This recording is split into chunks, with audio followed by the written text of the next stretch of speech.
Good morning, y'all. Welcome back to Morning Reflections by Raising Dreamers Ministries. I'm Dawn Jordan. It's good to have y'all this week. Thank you for sticking in with us, liking our videos, and sharing. It helps us be able to spread these morning reflections to as many as possible. Thank you for taking the time to do that.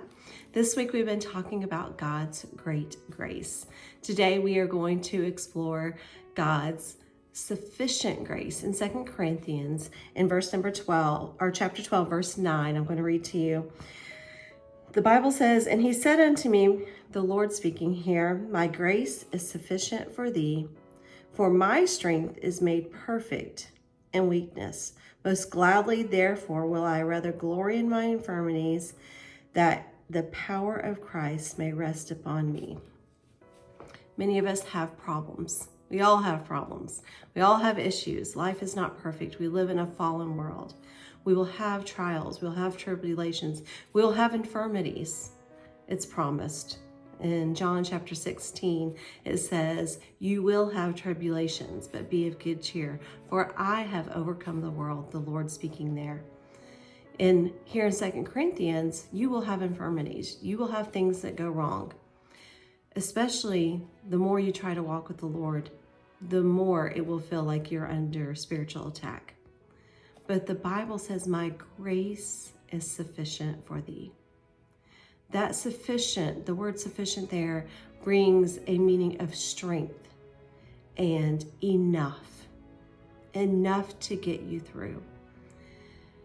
His grace is not just going to help you, it's going to sustain you.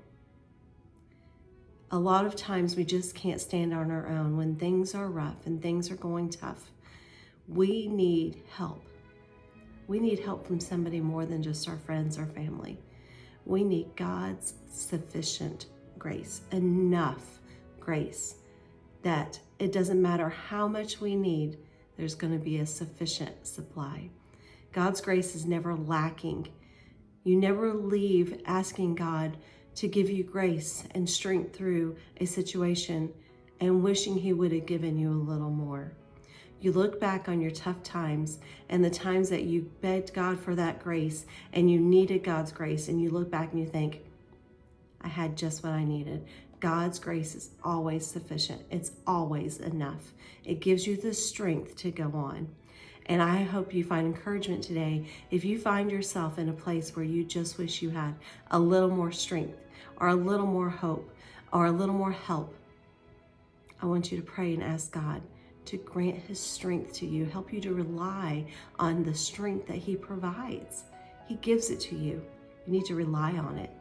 I hope this helps you today. Tomorrow we'll finish up our week talking about God's great grace.